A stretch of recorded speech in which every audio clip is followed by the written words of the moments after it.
안녕하세요. 워런 버핏처럼 매일 신문은 박전무와 함께 읽으면서 투자의 고수가 됩시다. 웜의 신박 오늘 11월 7일 금요일 맞죠? 네, 벌써 금요일이 됐습니다. 자,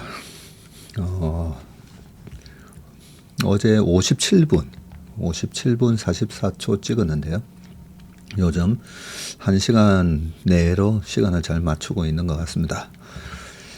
자, 시장이 꺾이고 있는데 조회수도 이제 꺾이면서 약간 쿨다운 되는 느낌이 나고 있습니다. 자, 댓글 웜에 소통하고 오늘 시장에 관한 얘기도 나중에 좀 해보도록 하겠습니다. 1인 고객으로서 느끼는 거지만 다른 자문사와의 차이점은 소통의 노력을 느끼고 고객의 자금을 귀히 여기는 마음을 느끼게 됩니다. 고맙습니다. 네. 진심은 통하니까 아마 느끼실 거라고 생각합니다.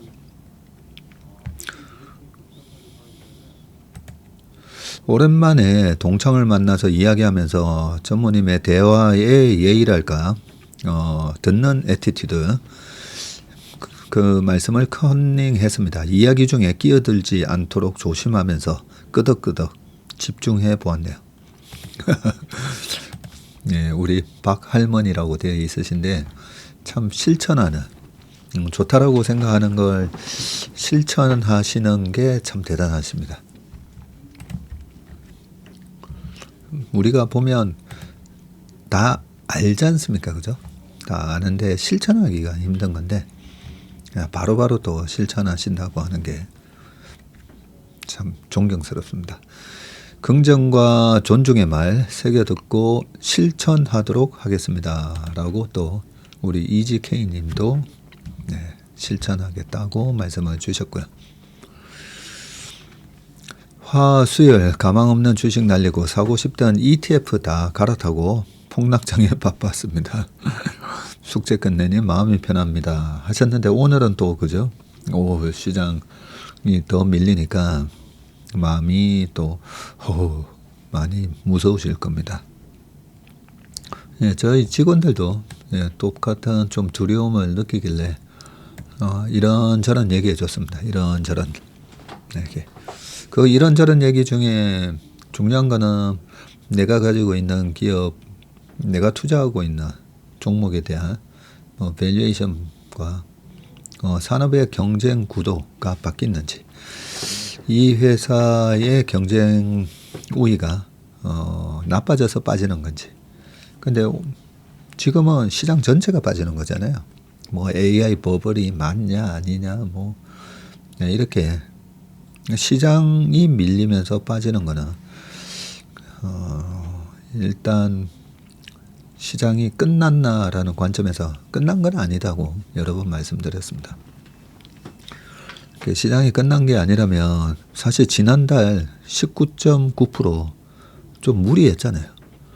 우리가 평소에 수영을 한 20번 왔다 갔다 하시는 분이나 아니면 러닝 하시는 분들, 산을 항상 2시간씩 아니면 운동을 1시간씩 그렇게 하시는 분들이 야 오늘 컨디션 좋네 해서 무리를 하게 되면 그러면 반드시 대가를 치릅니다.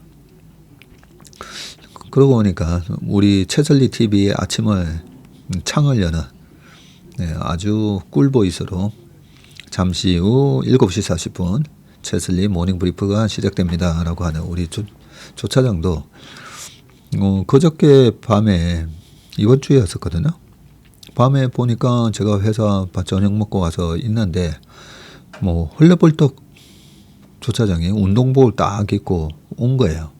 그래서 퇴근 안 했니? 했더니 집에 가서 운동복 갈아입고 이까지 뛰어왔다는 거예요. 한 13km 정도 된다고 했던가? 꽤 거리가 먼데 그 거리를 웜의 신박 1시간 10분인데 오고 가고 이 웜의 신박 끝날 때까지 회사 찍고 다시 집까지 가는 거 그래서 와 정말 대단하다고 그러면서 괜찮으려나 생각을 했거든요. 저렇게 뛰고 괜찮으려나 생각을 했는데 역시나 그 다음 날인가 그 다다음 날 야간 축구를 하러 갔는데 그 개화역 쪽에 야간 축구를 하러 갔는데 못 뛰겠다는 거예요. 우리 조차장도 축구광이라서 웬만하면 쉬지는 않는데 그래서 그저께 그 회사 찍고 다시 집까지 이 웜의 심박이 끝나기 전까지 집에까지 가야지. 네, 그러면서 꽤 먼 거리입니다. 여기서 거의 당산 목동 지나서 거의 염창동 가기 전 그쪽인데 그래서 10월 달에 우리 시장이 약간 오버슈팅한 거에 대한 토해내는 부분이죠. 그렇게 좀 생각하시면 될 것 같습니다. 시장도 가끔씩은 보면 오버페이스 말 그대로 우리가 오버페이스 했다. 등산하실 때나 러닝 하실 때나 좀 오버페이스 하면 몸살도 나기도 하고 그러지 않습니까? 그죠? 거기 오버페이스에 대한 되돌림이다.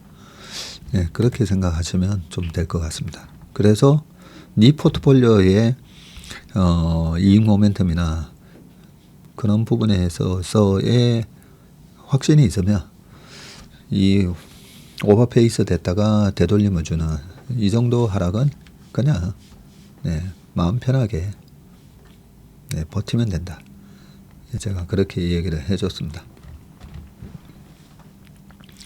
세월이 자기의 나이만큼의 속도를 갖고 있다잖아요. 참 세월이 빠르네요. 하셨습니다. 전무님 동기 모임 가서 채슬리 홍보하고 왔습니다. 직장 이야기 주식 이야기 하다 보니 몇 시간이 후딱 가네요. 그러니까요. 요즘 저녁에 밖에 나가 보면 사람이 꽤 많아졌어요. 그래서 우리가 경기 안 좋다 하는데 확실히 주가가 올라서 그런가? 얼마 전에 제가 머리 깎으러 갔다가 엄청 시끄러워서 주식시장이 좋아서 그런 것 같다. 그런 얘기를 제 머리 깎아주는 원장님이 해주셨는데 부의 효과죠. 웰스 이펙트. 내가 주식으로 이만큼 벌었는데 오늘 내가 저녁 쏠게. 그런 거 보면 실제로 우리나라 GDP 성장률도 예상치보다 지금 좋게 나왔지 않습니까? 그죠? 그래서 펀더멘탈은 오히려 좀 올라오고 있고 오버페이스 했던 주가는 변동성을 보이고 조정을 좀 받고 풀백 하고 있다. 그렇게 마음 먹으시면 될 것 같습니다. 우리 또이양님은 홍보부장 하면 되겠네요. 홍보부장. 그동안에 우리 또이양님을 타이틀을 뭘 할까 했었는데 홍보부장으로 임명하겠습니다.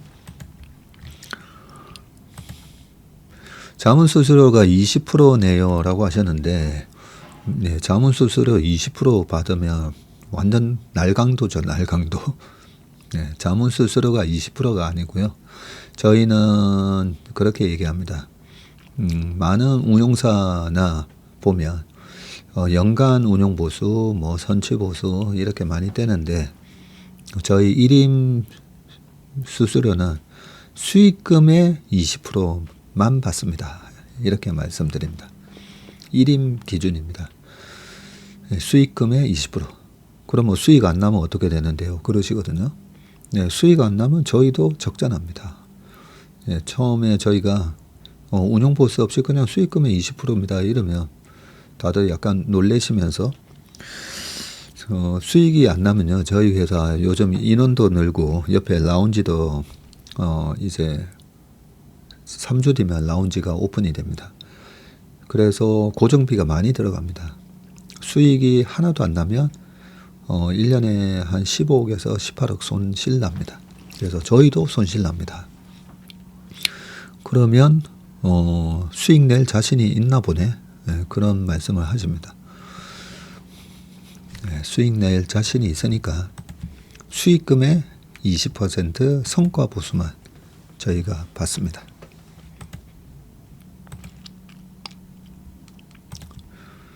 최근 외국인 플레이를 보면서 한 번은 이겨보고 싶다는 마음이 매너리즘에 빠졌던 저의 학습 욕구에 불을 지피네요. 아자자 하셨는데 레나정님도 학습부장 하셔도 될 것 같고 홍보부장 하셔도 될 것 같고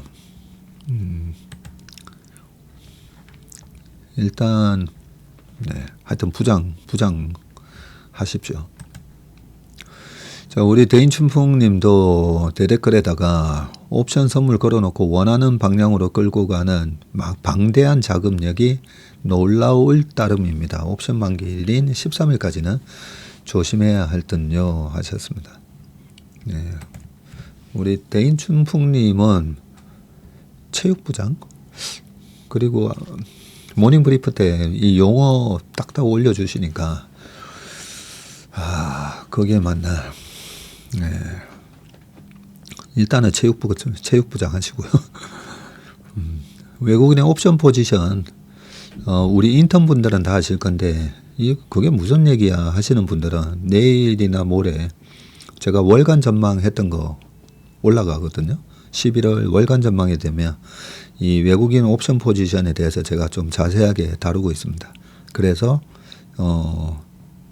10월 말에 강세가 이어지면서 월 초에는 강하지만 옵션 만기일까지는 시장이 다시 쭉 밀렸다가 그래서 중략, 전강, 중략, 후강 밑꼬리 쭉 달고 다시 월말로 올라가는 그런 그림으로 예상을 해놓은 게 있으니까 주말에 올라오는 11월 월간 전망 참고하시면 될 것 같습니다.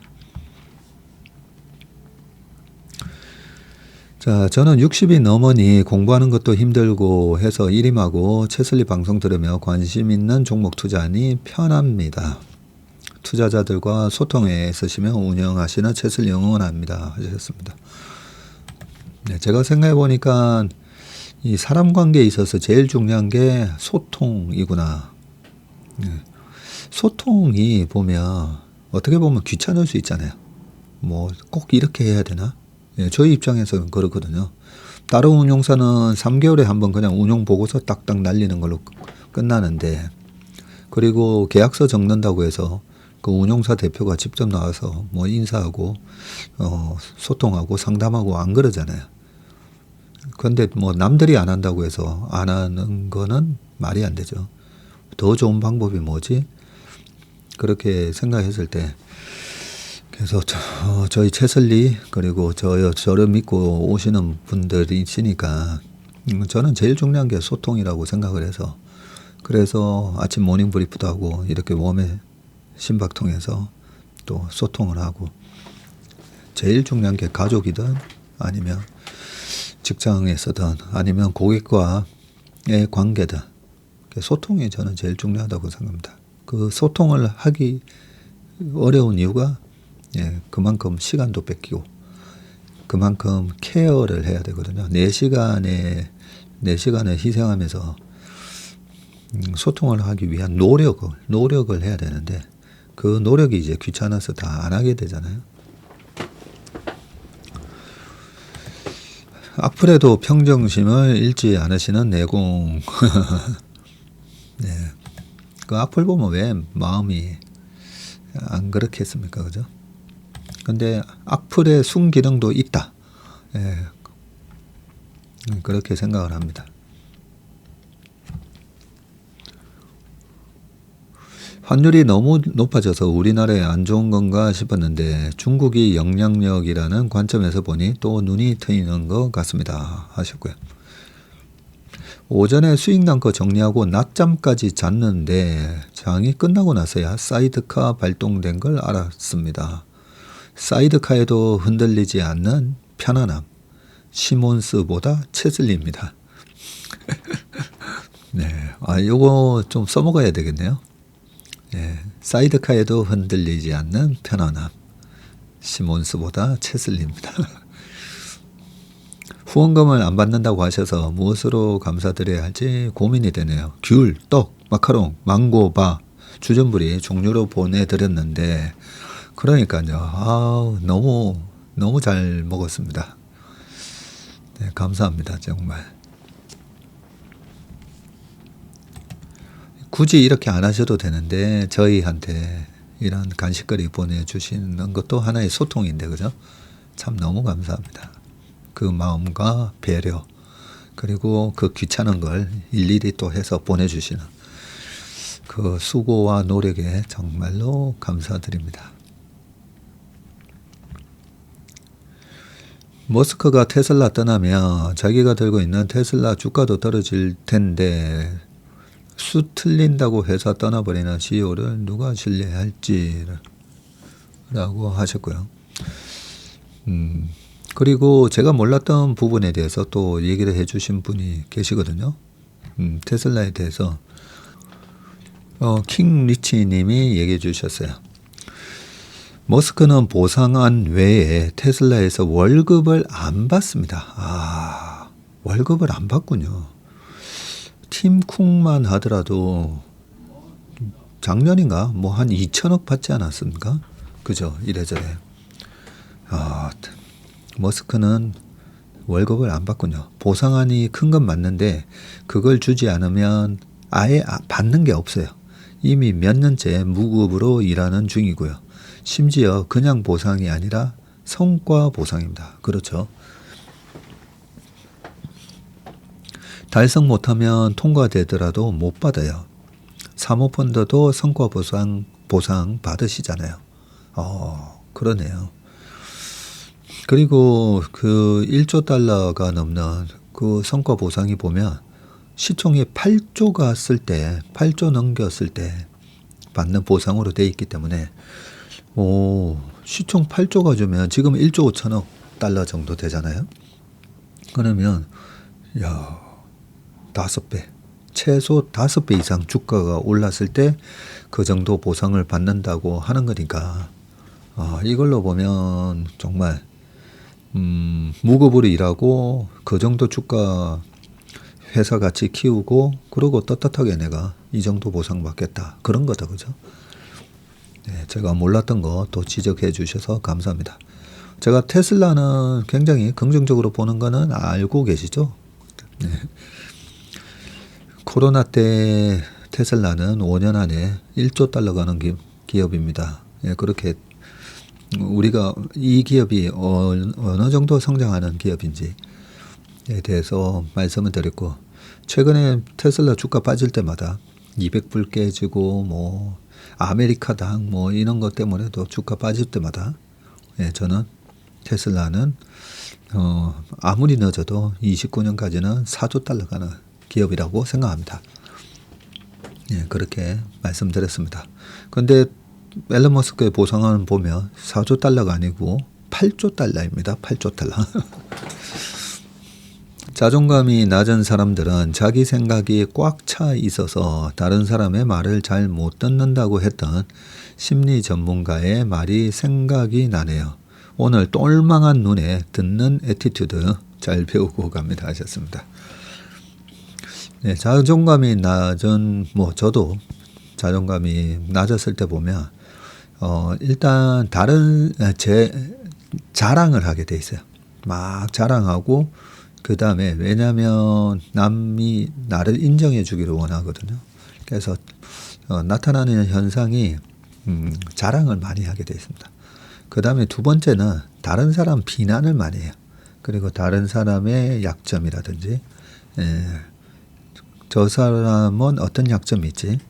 그리고 그걸 갖다가 까발리는 걸 좋아합니다. 까발리는 거. 네, 그런데 절대 자기 자랑과 다른 사람의 약점을 까발리는 걸로 자존감이 올라가지는 않습니다. 그죠? 비공개 카페 있는 줄 몰랐어요.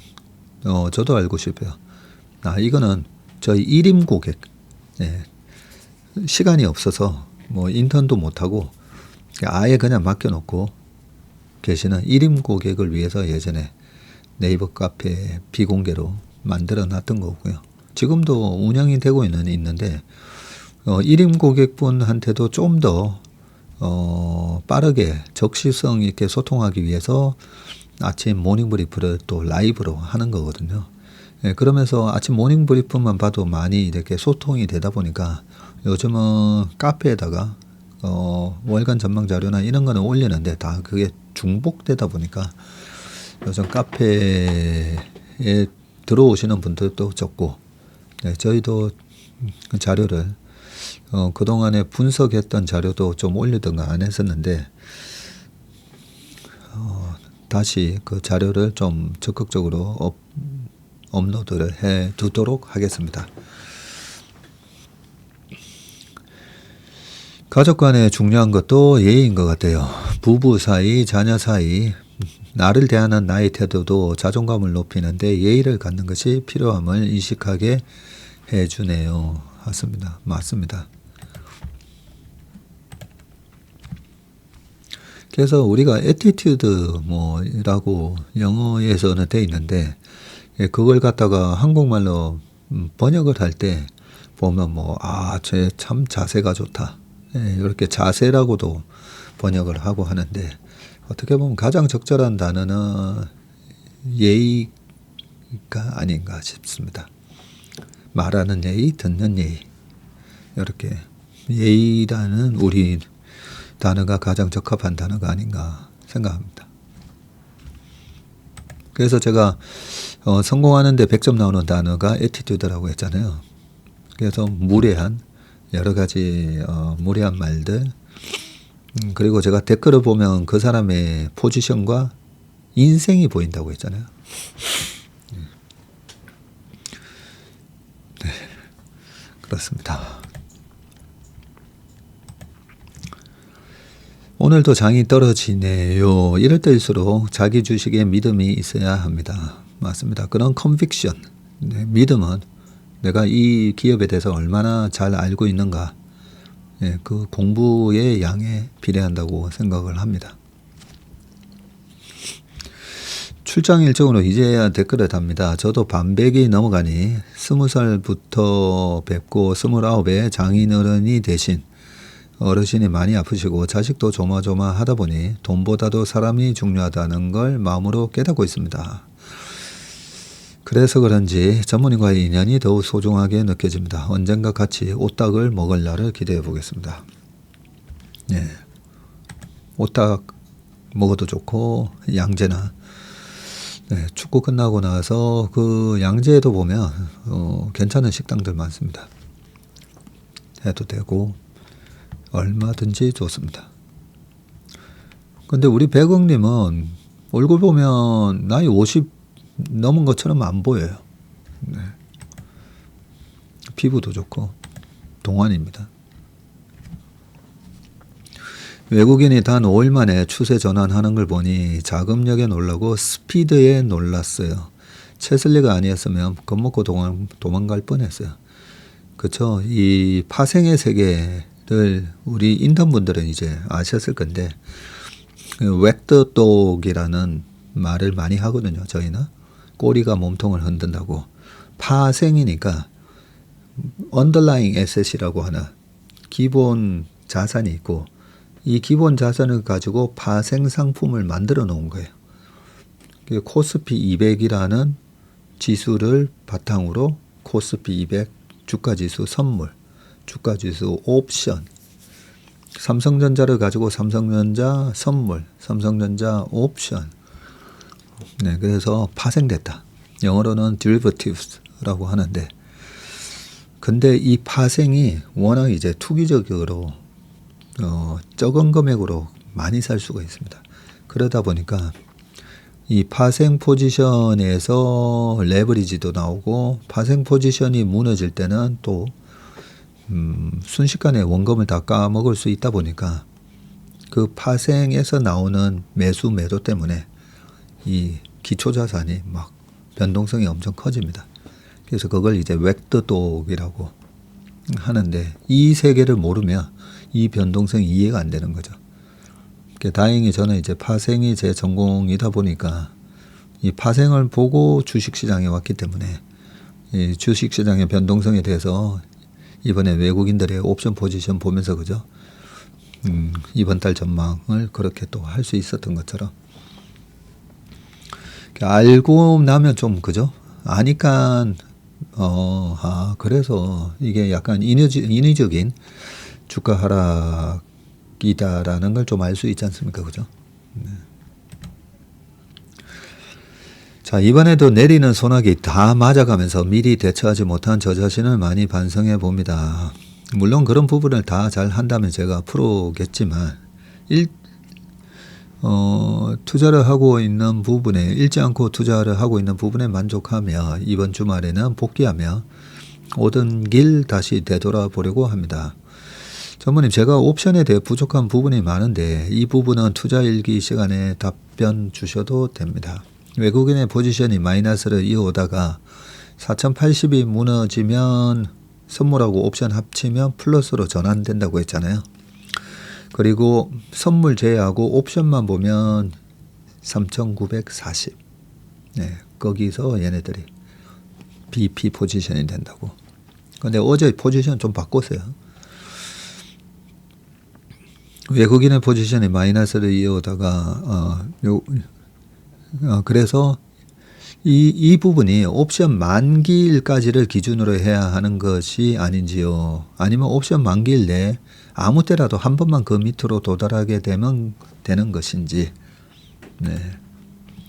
좋은 질문 해주셨는데 그 이론 손익하고 만기 손익이라고 있어요. 그죠? 제가 보여드리는 대신 사이버스에는 이론 손익하고 만기 손익이 있습니다. 이론 손익은 뭐냐면 주가 지수가 움직일 때 손익이 어떻게 움직이는지 당장 데이 바이 데이로 꼭 데이 바이 데이는 아니죠. 하루에도 그만큼 확 움직이면 그만큼 이론 손익만큼 움직입니다. 그리고 만기 손익은 그 포지션을 하나도 조정 안 하고 그대로 만기까지 갔을 때 그러면 그만큼 손실이나 이익이 난다는 만기일 기준입니다. 만기 손익은. 그래서 최근에 4200에서 지금 3900까지 올 때의 손익의 변동은 이론 손익으로 보시면 됩니다. 나중에 또 퇴근길 브리핑할 때 까먹을까 봐 미리 답변을 드렸습니다. 그리고 제가 그 생각을 합니다. 우리 인턴 하시는 분들 3년 되시면 마지막 3년 차 되는 한 3개월쯤에는 이 파생의 세계를 그래도 알고는 가셔야 될 것 같아서 마지막 3개월 정도를 파생 강의를 제가 올려놓을까도 생각 중입니다. 너무 지금 막 시작한 지 얼마 안 되신 분들한테 이 파생을 가르쳐 드리는 거는 나중에 독이 될 것 같아서 그렇고요. 그리고 마음이 성급한 분들 또 좀 우리가 주식이라는 것도 인격을 갖춰야 된다고 했잖아요. 인격을 갖추지 못하면 장기적으로 절대 성공할 수가 없습니다. 네, 그거는 크리스찬으로서는 그거는 하나님이 만들어 놓으신 원리예요, 원리. 어느 분야든 그렇기 때문에 그래서 이 어려운 인턴십을 그래도 2년 이상 꾸준히 하셨다는 말씀은 인내할 수 있고 그죠? 인내와 끈기 그리고 나 자신을 극기하신 분들이잖아요. 그런 분들한테는 이 파생의 원리를 말씀드려도 되겠다는 생각이 들어가지고 마지막 3년째 되는 마지막 3개월은 제가 파생 강의를 좀 올려놓도록 하겠습니다. 그리고 딱 3년 돼서 채슬리 레지던트로 졸업하시고 전부 다 하산 이제 하산하세요. 그런 생각입니다. 자, 웃기는 말 하지 마세요. 압도적으로 80% 이상 통과합니다. 채슬리 혼자서 걱정하는 것 같네. 어제 테슬라 그 기사하면서 기관 투자자 입장에서는 과도한 보상에 대해서는 당연히 이제 좀 반대를 해야 되는 걸로 말씀을 드렸고요. 저는 앨런 머스크 아주 존경합니다. 나이가 저보다 한 살인가 어리지만 제가 형님 같다고 했잖아요. 그래서 엄청 리스펙 한다고. 75%로 통과했더라고요. 그죠? 월요일에 일부 매도했는데 이럴 수도 있군요. 운칠기삼이란 말이 생각납니다.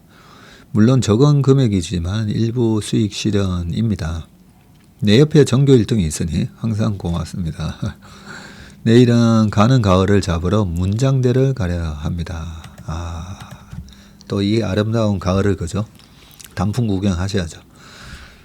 저만 보면 아닌 척하면서 남편 자랑, 의대 간 아들 자랑 하는 아줌마가 있어요. 그럴 때도 경청의 자세를 해야 할까요? 정말 그럴 땐 도망가고 싶어요. 우리 초록보라니.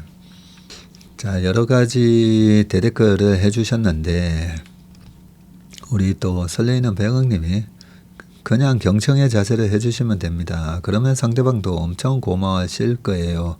뭐 이렇게 쭉 돼 있는데 저랑 비슷한 말씀을 해주셨는데 제가 그러잖아요. 예전에 SBS 그것이 알고 싶다였던가 도인 찾으러 다니는 프로그램 거기서 계속 계룡산의 도인을 만났는데 생각보다는 한 40대 중반 정도 얼굴 보였어요. 머리 길게 해가지고. 근데 그 도인이 웃으면서 하는 얘기가 도덕 걸어 계룡산 있는데 오지 말라고 본인은 거기가 있으면서 삶 자체가 약간 고행 아닙니까? 이러면서 그 생활 속에서 도덕 것이라고 딱 그런 얘기를 합니다. 정말 도인다운 얘기지 않습니까? 그죠? 원래 도닦는다고 우리가 인도 같은 데 보면 막 바늘 방석 위에 올라가 있고 막 그렇게 스스로 이 고통을 이겨내는 그런 연습을 하지 않습니까? 그죠? 수련은. 근데 삶 자체가 여러 가지 그런 바늘로 팍팍 찌르는 그런 우리 생활 속에서 사람 관계에 있어서 내 가슴을 후벼 파는 그런 말들 하는 사람들도 많잖아요. 그래서 이분하고 어느 정도 이제 좋은 관계니까 만나시는 거잖아요, 그죠? 그런데 남편 자랑, 아들 자랑 할 때 막 듣기 그거 사람 마음은 당연히 듣기 싫을 겁니다. 그런데 저는 그럴 때 우리가 방금 도 닦는다고 한 것처럼 자 먼저 도를 닦는 마음으로 하셔야 되고 두 번째는 나는 도 닦기 싫은데 난 도인 되기 싫어요. 나는 그런 것도 하기 싫어요. 그런 바늘로 찌르는 거 난 피하고 싶어요. 그렇게 생각하실 수도 있지 않습니까? 그런데 우리가 뭐 내가 돈 벌어서 아니면 나중에 나도 좋은 일에 아프리카에 그런 아이들한테 돈도 보내고 뭐 그런 나도 좋은 일 하려고 그런 마음은 다 있으시잖아요. 그죠? 뭔가 기부를 하고 다른 사람 돕고 싶고 뭐 그런 마음은 다 있으시잖아요. 그래서 이런 분들 얘기 들어주시는 것 자체가 내가 그분을 위해서 시간을 기부한다. 그런데 시간만 기부하는 게 아니라 얘기를 들어주면서 오히려 더 거기다가 공감을 해주면 그죠? 와 그래요? 그렇군요 하면서 이렇게 공감의 얘기를 해주면 그러면 우리 여기 설레이는 백억님 말씀처럼 엄청 고마워할 거라고요. 그죠? 알 겁니다. 그분께서 자식 자랑하신다고 내 자식이 못난이가 되는 게 아니니까요. 뭐 블라블라 참 좋은 얘기 써주셨었지만 젯윗 선배님도 자식이 얼마 전 서울대 의대 갔는데 말로는 표현 안 하시지만 엄청 자랑스러워 하시는 게 느껴져서 제가 먼저 대단하다고 말을 드리면 엄청 좋아하십니다. 라고 했습니다. 우리는 설레이는 백억님이 고수 도인 다 됐어요. 그래서 내가 돈 벌어서 내가 나중에 시간 내서 좋은 일 해야지. 그렇게 생각하지 마시고 꼭 이게 불교에서는 보시 중에 돈을 주는 거나 물질을 주는 걸 제보시라고 한다 했잖아요. 그렇게 제보시뿐만 아니라 나의 시간을 그 사람의 감정을 기분 좋게 해주는 그런 것도 다 하나의 보시라고 생각하시면 될 것 같습니다. 그러면 왜 보시해야 되는데? 그렇게 보시를 많이 하시면 저는 저희 부모님 때문에 제가 지금 이렇게 이 정도 그래도 하고 있다고 생각하거든요. 우리가 나쁜 걸 많이 하면 업보가 쌓인다고 그러거든요. 그게 다 준 만큼 다 돌아오게 돼 있는 게 이 세상의 이치라고 생각을 합니다. 그래서 그런 자랑하시는 분한테는 더더욱 또 자랑질이야. 펴내지 마시고요. 또 자랑질이야. 이 자리 당장 뛰쳐나가고 싶어. 그렇게 생각하지 마시고 이왕 그 자리에 있으시면 오히려 그래요 하면서 와 대단하다 막 이렇게. 자, 몸의 소통은 뭐예요? 30분 해야 되는데 36분. 자, 신문기사 읽어보도록 하겠습니다. 자, 첫 번째 기사 보도록 하겠습니다. 1조 원 버는 남편. 아내 손에는 4년 된 구형폰. 이거 아무리 오타니를 참 좋아하긴 하지만 와 1조 원이면 잠깐만요. 10%면 1000억, 1%면 100억, 0.1%면 10억, 0.01%면 1억. 네. 자, 아내 손에는 4년 된 구형폰이라고 되어 있습니다. 자, 이 사진은 지난 4일 월드시리즈 우승 기념 카프레이드 중인 LA 다저스의 슈퍼스타 오타니의 사진을 찍는 아내 마미코. 요 옆에 요 마미코 그의 스마트폰은 2년 전 단종된 구형 모델이다라고 되어 있네요. 자, LA 시내 월드시리즈를 2연패한 LA 다저스가 우승 기념 카프레이드를 벌였는데 다저스를 대표하는 슈퍼스타 오타니 쇼헤이 31살이네요. 는 아내 마미코와 함께 나타나 팬들의 환호에 화답했다. 마미코는 축제를 즐기는 남편의 모습을 연신 자신의 스마트폰에 담으며 기뻐했다. 그날 이후 뜻밖의 화제가 온라인을 달구기 시작했는데 바로 마미코의 스마트폰이었는데 미국 트레이드 매거진은 야구 팬들은 이날 오타니의 아내가 들고 있는 스마트폰 기종에 주목을 했는데 최신형 아이폰 17이 아니라 지금은 아예 살 수 없는 아이폰 13 미니였다고 전했습니다. 지난 21년 9월에 출시된 아이폰 13 미니는 23년 9월에 단종이 됐습니다. 오타니는 지구상에서 가장 비싼 선수 중에 하나인데 지난 23년 12월에 다저스와 10년 총에 7억 달러에 사인하면서 전 세계 스포츠 단일 계약 역대 최고액 기록을 갈아치웠고요. 가외 수입도 엄청난데 미국의 스포츠 비즈니스 전문 매체인 스포르티코에 따르면 지난해 각종 광고 모델과 스폰서 수입으로 7천만 달러, 약 1000억을 벌었습니다. 그런 오타니의 아내가 구형 스마트폰을 애용한다는 사실에 야구 팬들이 놀란 거고 미국 SNS 소셜 뉴스 사이트인 레딧에는 진짜 부자는 굳이 물건으로 자신의 신분을 드러낼 필요가 없다. 얼마 전에 최신 기종으로 바꾼 나 자신을 반성하게 된다. 등의 반응이 잇따랐고요. 오타니 부부가 지난해 3월 깜짝 결혼을 했고요. 그해 3월 20일부터 21일 서울 고척 스카이돔에서 열린 MLB 서울 시리즈의 아내를 동반해서 처음 얼굴과 이름을 공개했습니다. 이후 마미코는 남편 못지않은 화제를 몰고 다녔는데 그중 하나가 이 검소함입니다. 일본 TBS의 한 뉴스 프로그램은 서울 시리즈 당시 마미코가 다저스 선수단 만찬 자리에 들고 나온 가방에 주목했는데 스페인 스파 브랜드 자라의 5,000엔 약 47,000원짜리 숄더백이었는데 이 가방은 방송 이튿날 일본 전역에서 품절이 됐다고 합니다. 마미코는 지난해 12월 오타니와 미국 프로농구 NBA LA 레이커스의 경기를 관람할 때도 이 같은 브랜드의 스웨터를 입었고 한 7만 원짜리 옷이었다고 합니다. 오타니 혼자 돈을 펑펑 쓰는 것도 아닌데 그는 아내에게 한 달에 10만 엔 정도 용돈을 받는 한 93만 원. 네, 오타니도 한 달에 90만 원 정도 용돈 받는다고 합니다. 오타니가 쓰는 비싼 물건은 대부분 후원받은 제품이라고 합니다.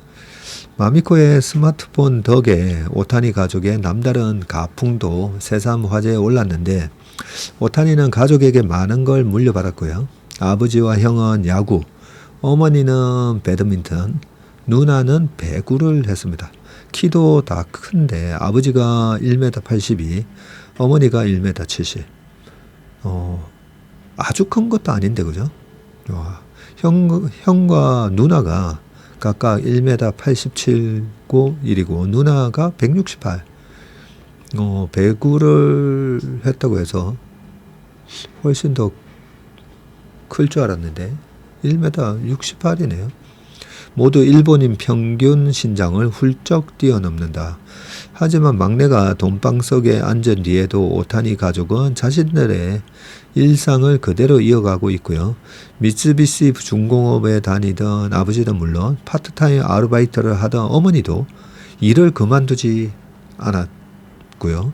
형과 누나 역시 결혼할 때 돈을 보태고 싶다는 막내의 제안을 거절했다는 후문입니다. 오타니는 정말 뭐 험잡을 게 없다 그죠?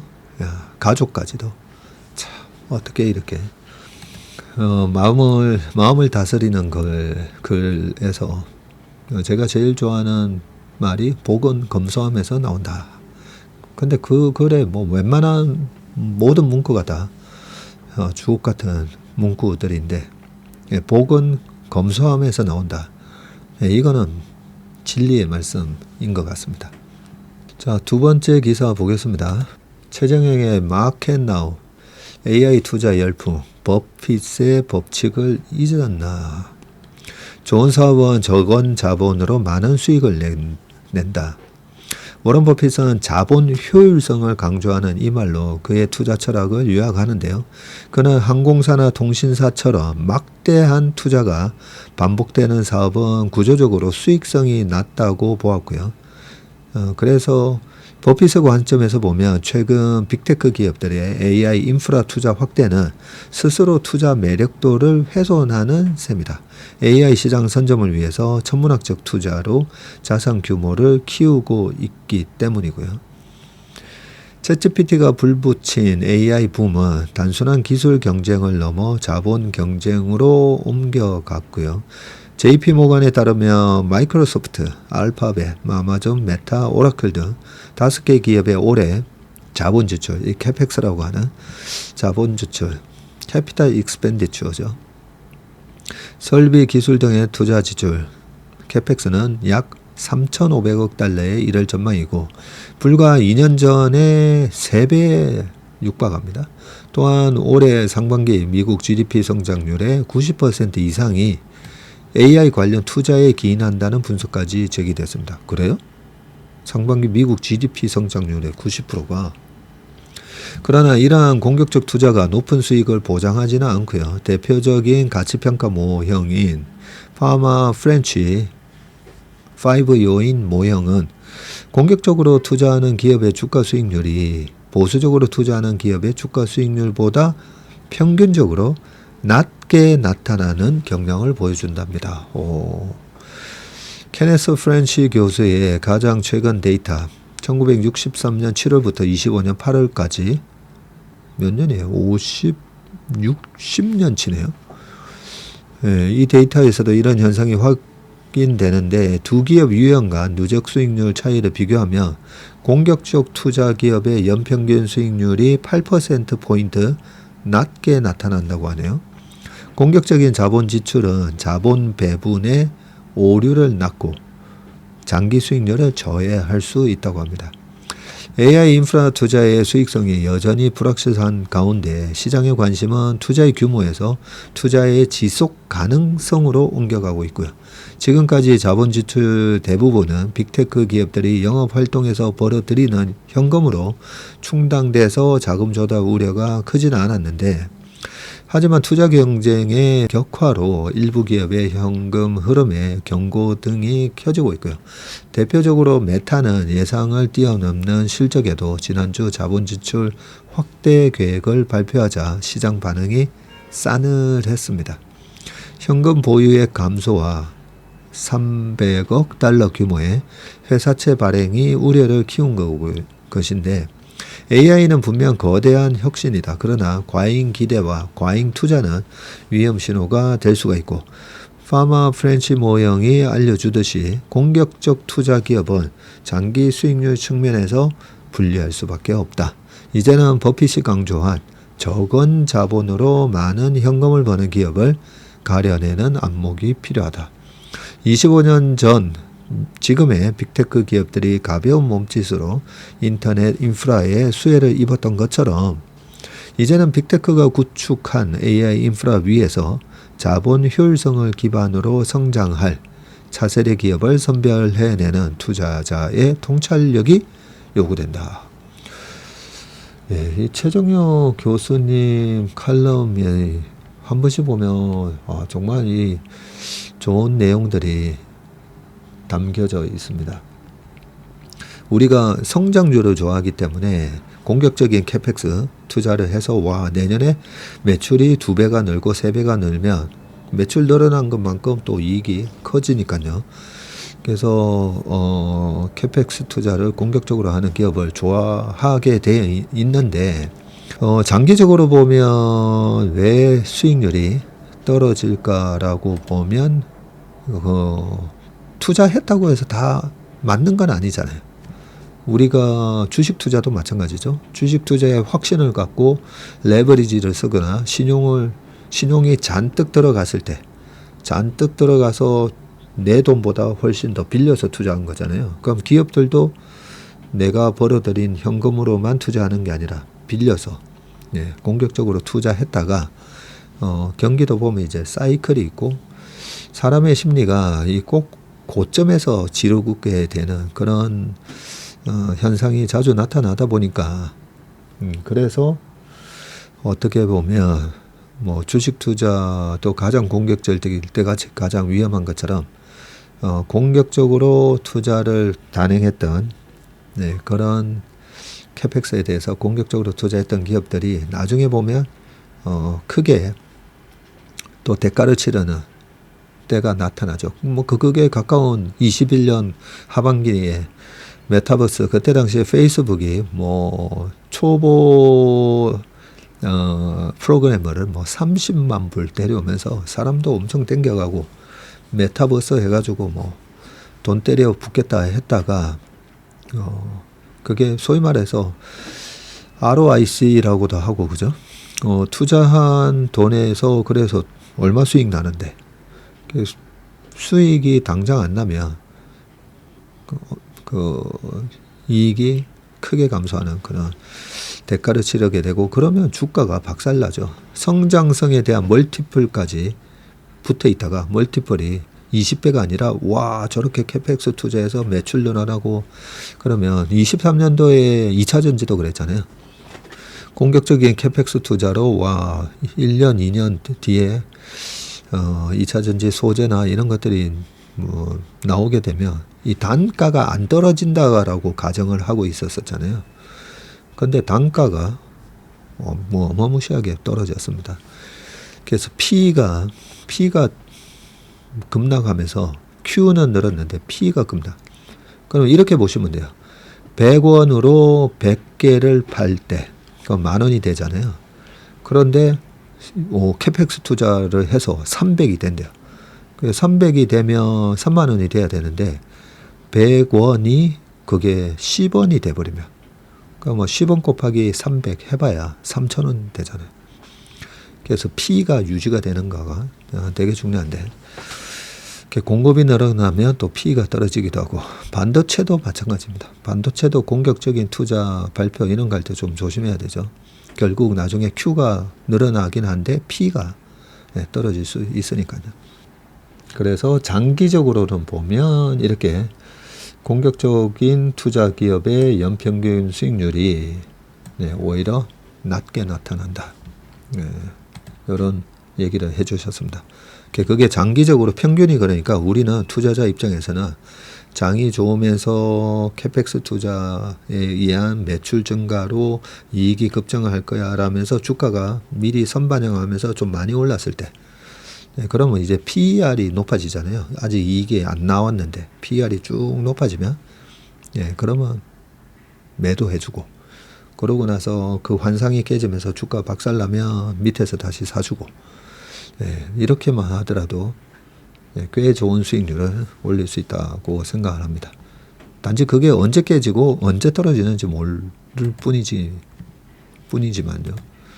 자, 세 번째는 백우진의 돈의 세계, AI와 SSD 컨트롤러. 생성형 AI라는 거대한 실리콘 두뇌는 엔비디아의 GPU만으로는 돌아가지 않습니다. 메모리를 필요로 하고요.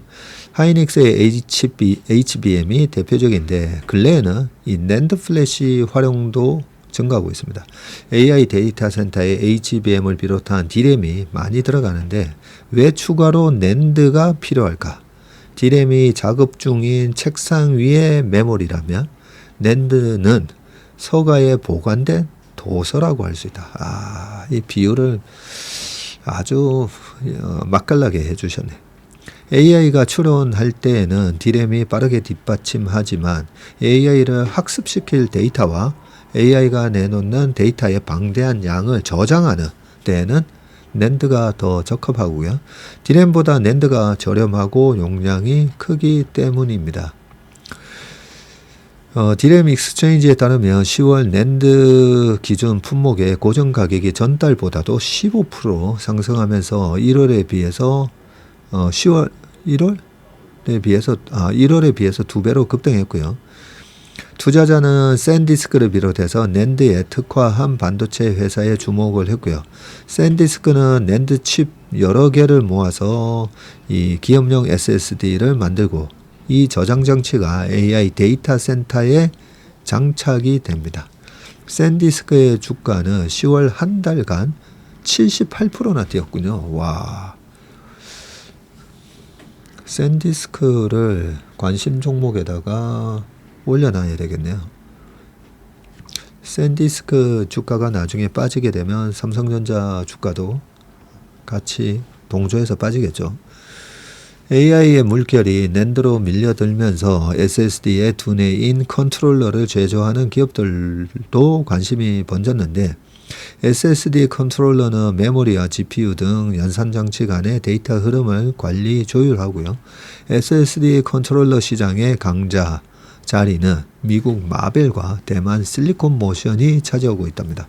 그 틈바구니에서 국내 업체 파두가 차츰 입지를 넓히고 있는데, 파두는 지난 8월 이후 4차례 공시를 통해서 모두 384억 원어치의 SSD 컨트롤러를 공급하기로 계약했다고 밝혔다. 한편 파두는 23년 8월 기술 특례로 상장한 그 기업이죠. 상장 전에 정권 신고에서 연매출을 1200억으로 이렇게 전망했지만 실적은 225억에 그쳤고, 파두 경영진은 매출 감소를 예상하고도 숨겼다는 혐의로 수사를 받고 있다. 잠깐만요. 파두가 아직 거래되고 있나요? 그때 이거 말이 많았었지 않습니까? 거래되고 있네요. 야, 참. 파두가 하이닉스 향이었던 걸로 기억이 나는데요. 네, 23년도에 47,000원까지 갔다가 그러고 나서 나중에 급락을 해서 최저가는 25년 올해 4월에 8,700원을 찍었었네요. 물론 2월, 3월, 4월 여기는 트럼프의 관세 때문에 마켓 리스크로 떨어진 거니까 거정 가격이 한 15,000원 언저리였으니까 빠졌다가 이번 8월 말부터 주가가 올라가면서 지금 24,000원을 회복했군요. 아직까지 PER이 안 나오네요. PER이 안 나오는 거 보니까 적자다, 그죠? 네, 23년, 24년. 22년에 564억 매출에 15억 영업이익이었는데 23년에 매출 반토막 225억에 영업이익이 586억 적자가 났었네요. 그리고 24년에 매출은 435인데 영업이익은 950억 적자. PBR이 왜 이 회사가 10배나 하고 있나 했더니 돈을 다 많이 까먹어가지고 자기 자본이 확 줄었네요. 자기 자본이. 자본 총계가 1800억까지 했다가 이렇게 적자가 많이 나니까 980억, 710억 네, 이렇게 줄었었네 보니까. 자, 그 다음 기사 보겠습니다. 첨단 칩 수출 막힌 젠슨황, 중국의 AI 경쟁에서 미국을 제칠 것이다. 미중 정상회담이 남긴 불씨가 결국 불타오를 조짐인데 히토류 수출 재개와 관세 인하 등 굵직한 무역 합의에도 논의 테이블에 오르지 못한 AI 칩 문제가 불쏘시개가 됐고요. 미국이 최첨단 AI 칩의 수출 금지를 강조하자 중국이 외산 칩 사용 금지로 맞불을 놓으면서 반도체 패권 경쟁이 다시 또 달아오르는 분위기인데 5일 로이터 통신은 중국 정부가 국가 자금이 투입된 신규 데이터 센터에 중국산 AI 칩만 사용하도록 하는 지침을 내렸다고 보도했고요. 이 보도에 따르면 최근 몇 주 동안 중국 규제 당국은 공정률 30% 미만인 데이터 센터에 이미 설치된 외국산 칩을 모두 제거하고 향후 구매 계획도 취소하라고 명령을 내렸네요. 중국이 AI 핵심 인프라에서 외국 기술을 제거하고 AI 칩 자립을 달성하려는 가장 공격적인 조치 중 하나라고 평가했고 이미 중국 정부는 보안을 문제 삼으며 엔비디아의 저사양 AI 칩인 H20와 그리고 중국용 블랙웰 GPU인 RTX 6000D에 대해 주문과 수입을 금지했지만 일부 고성능 블랙웰 GPU가 밀반입되거나 기존 재고를 통해 여전히 쓰이고 있는 상황인데 중국의 이러한 움직임으로 미중의 AI 주도권 다툼은 더 뜨거워지게 됐고요. 안 팔겠다는 미국의 강경책에 중국이 살 필요 없다고 맞대응한 것이라서이고요. 트럼프 대통령은 지난 2일 엔비디아 최신 AI 칩 블랙웰을 중국 등 다른 나라에 공급할 것이라는 질문을 받자 주지 않을 것이라고 못 박았습니다. 난처한 건 중간에 낀 엔비디아인데 젠슨황은 5일 영국 런던에서 열린 AI 행사에서 중국이 AI 경쟁에서 미국을 제칠 것이라면서 강도 높은 경고 메시지를 내놨고요. 미국 각주의 AI 규제 움직임과 중국의 보조금 정책을 비교하는 맥락에서 나온 말이지만 트럼프 대통령의 엔비디아 칩 수출 금지 발언이 나온 후라 파장이 컸습니다. 젠슨황 CEO는 지난 APEC 이 CEO 서밋 특별 연설 후에도 불과 몇 년 전만 해도 중국 시장 점유율이 95%였지만 지금 중국 매출 비중은 0%라면서 매우 유감스럽고 이 상황이 개선되길 바란다고 말을 했고요.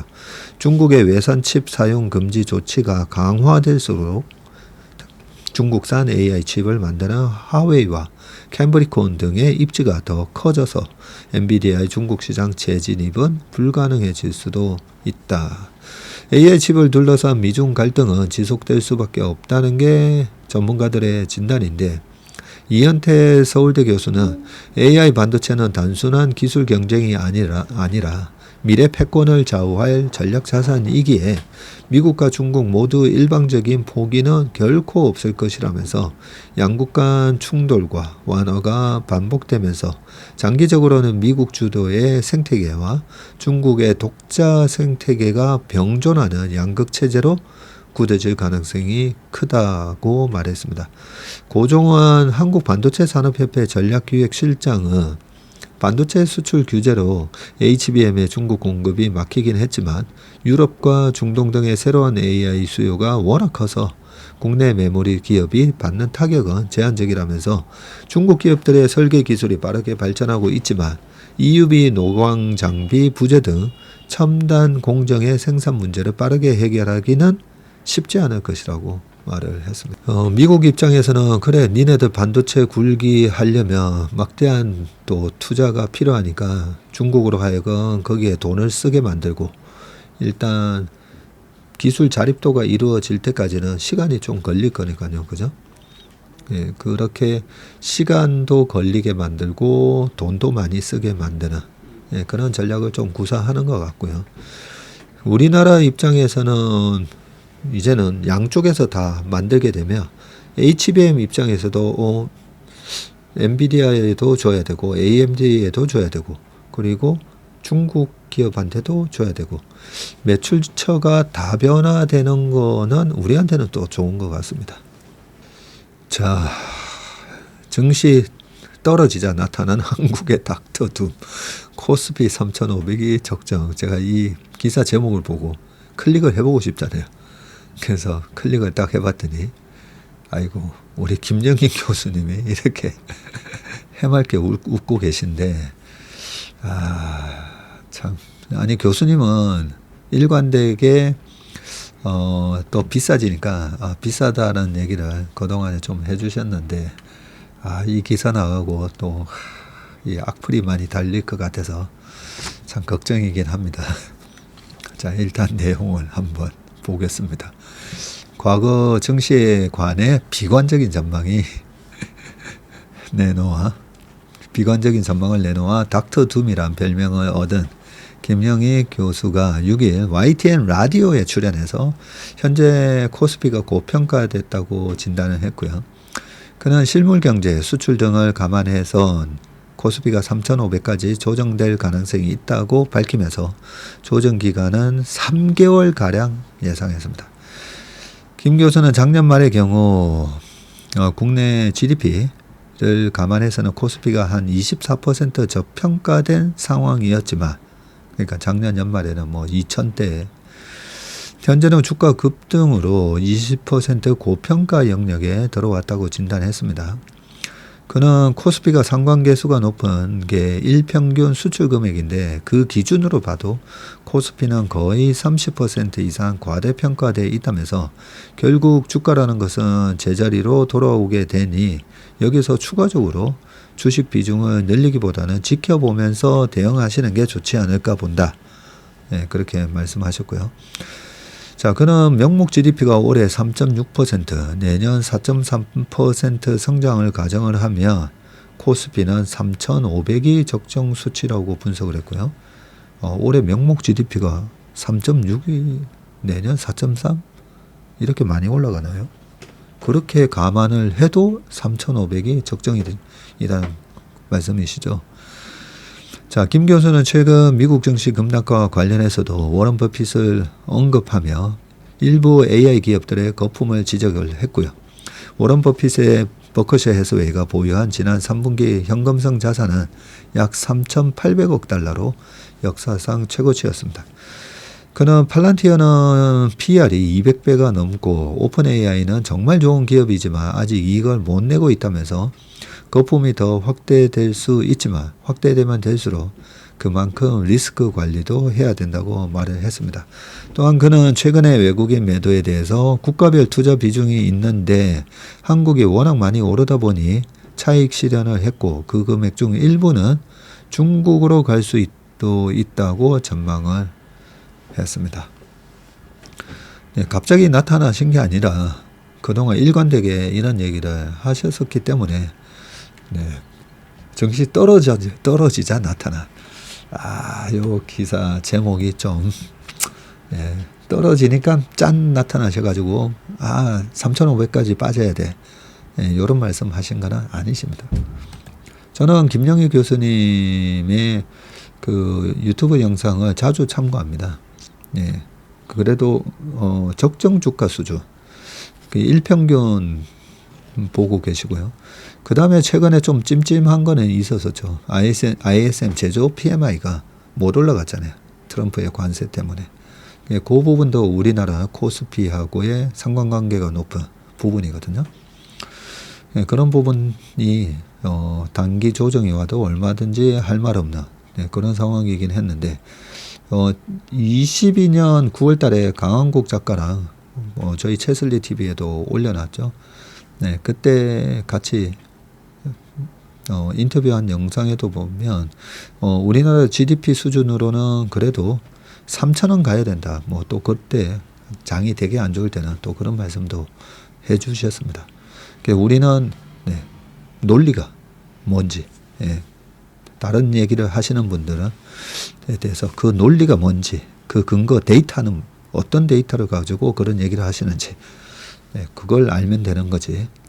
다른 의견에 대해서 절대 비난하시면 안 됩니다. 우리 채밀ton 분들은 그런 분들은 없으실 거예요, 그죠? 근데 이 제목 보고 또 들어오신 분이 또 악플을 쓸까봐 걱정이 돼서 말씀드립니다. 자, 비트코인 10만 달러 혼조 캐시우드 목표가 하향. 거기에 반해서 JP모건은 17만 달러 간다. 이렇게 돼 있는데 보겠습니다.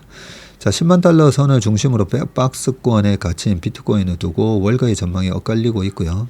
JP모건은 디지털 금 모델을 근거로 향후 1년 안에 17만 달러 도달을 낙관한 반면에 앞으로 1년 뒤에도 17만 달러 간다고요. 저는 반대로 예상을 하는데 자, 캐시우드는 스테이블 코인의 위협을 경고하며 2030년 장기 목표가를 일부 하향 조정했습니다. 자, 이러한 논쟁 속에서 정작 비트코인을 장기 보유해온 OG, 오래된 보유자들, 들은 10만 달러 선을 역대급 차익 실현 기회로 삼고 막대한 물량을 시장에 쏟아내고 있는 정황이 드러났고요. 사실상 오래된 큰손에서 새로운 큰손으로 대규모 손바뀜이 10만 달러 선에서 벌어지고 있는 거네요. 자, JP모건이 분석한 이 비트코인 실제 가격과 금 기준 변동성 조정의 적정 가치가 0인데 이 0을 기준으로 봤을 때 차이인데 2024년 내내 고평가 상태였던 비트코인 가격 이 파란 선인데요. 올 들어 급락해서 11월 4일 기준 적정 가치보다 약 6만 8천 달러 낮은 역대급 저평가 구간에 진입했음을 보여주고 있다. 이것만 보면 그렇다, 그죠? 금하고 비교해서. 자, 이날 JP모건은 비트코인이 디지털 금으로서의 가치 대비 저평가되어 있기 때문에 앞으로 6에서 12개월 내에서 17만 원대에 도달할 수 있다는 낙관적인 전망을 냈는데 니콜라우스 파니기르 초글루 애널리스트는 비트코인 파생 상품 시장의 딜레버리징이 대부분 마무리됐다면서 상승 기반이 마련했다고 분석을 했고요. 그러니까 딜레버리징, 차입해서 막 샀던 걸 이제 줄이면서 좀 팔았을 테니까 그런 매도가 마무리됐다. 그런 얘기를 하고 있고 JP모건은 금에 대한 민간 투자 규모 6조 2천억 달러와 위험 자본 비율을 비교할 때 비트코인의 적정 가치는 현재 10만 달러보다는 훨씬 높은 17만 달러라고 계산을 했습니다. 반면에 캐시우드는 스테이블 코인이 우리가 비트코인의 역할이라고 생각했던 부분, 결제 시스템을 빼앗아가고 있다고 경고했고요. 그는 신흥시장에서 스테이블 코인이 빠르게 확장하고 있다면서 기존 2030년 강세 시나리오 150만 달러에서 스테이블 코인의 역할을 감안해서 한 30만 달러 정도는 덜어내야 할 수도 있다고 밝혀서 사실상 목표가를 하향 조정했습니다. 야, 2030년 되면 150만 달러 간다고요? 비트코인이? 자, 올해 재유통된 비트코인 공급량 추이 10만 달러 선에서 장기 보유자들의 차익 실현 물량이 대거 쏟아지면서 올해에만 총 465만 5천 개, 한 5천억 달러가 시장에 풀렸습니다. 한 700조가 나왔어요. 700조. 이 중 2년 이상 장기 보유자 물량이 191만 개나 달합니다.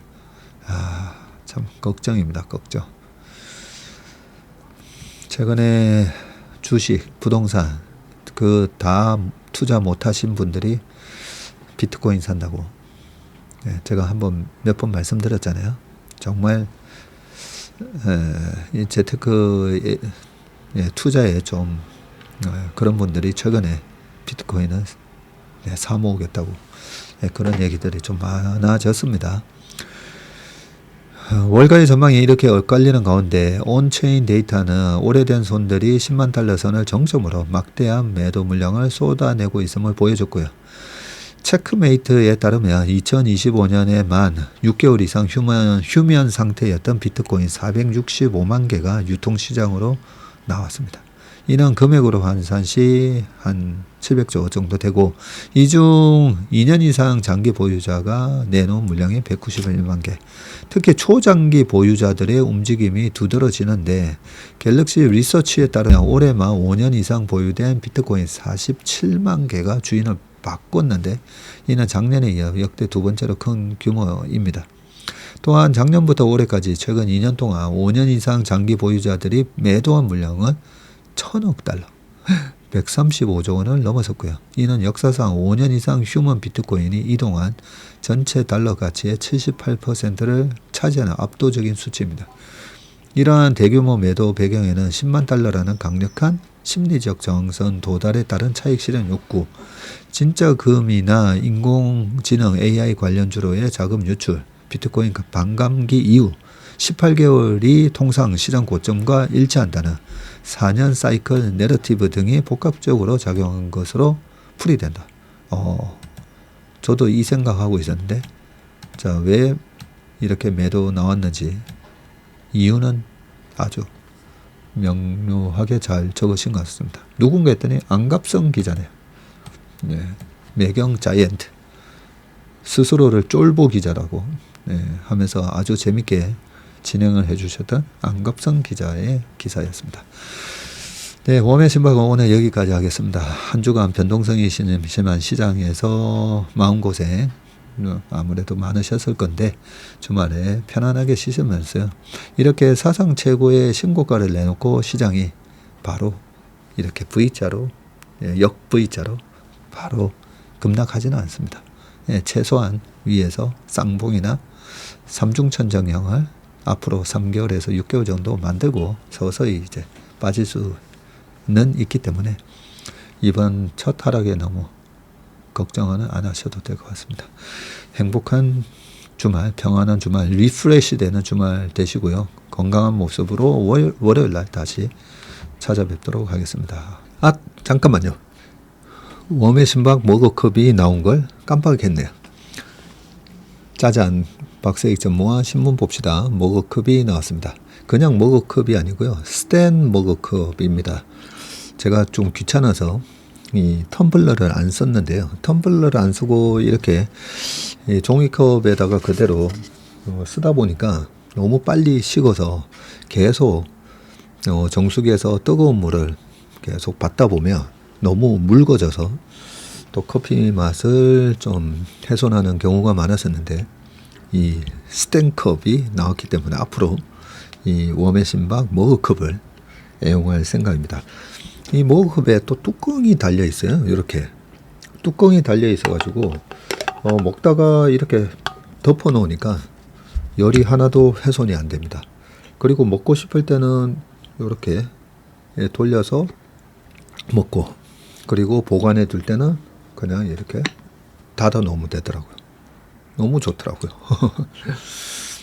자, 웜의 신박 머그컵 네이버에서 웜의 신박 머그 이렇게 검색하셔도 되고 여기 고정 댓글에도 링크를 달아놨으니까요. 웜의 신박 머그컵 박세익 전무와 신문 봅시다를 이 머그컵으로 차나 커피를 드시면서 애청하시면 더욱더 재미가 있지 않을까 생각이 듭니다. 판매 수익금은 전에 좋은 일에 쓸 생각입니다. 노병은 사라지지 않는다. 장군님께서 추천해 주신 곳도 기부를 저희가 하도록 하겠습니다. 판매 수익금이 제가 생각해 보니까 그렇게 크지 않아요. 크지 않아서 그 판매 수익금에다가 제가 그만큼 제 돈을 좀 더 얹어서 그렇게 기부를 할까 생각합니다. 연말에 저희 채설리와 함께 오음의 신방 머그컵으로 또 좋은 일 하시면서 신문 보는 재미를 또 한층 더 갖고 가시면 좋을 것 같습니다. 고맙습니다.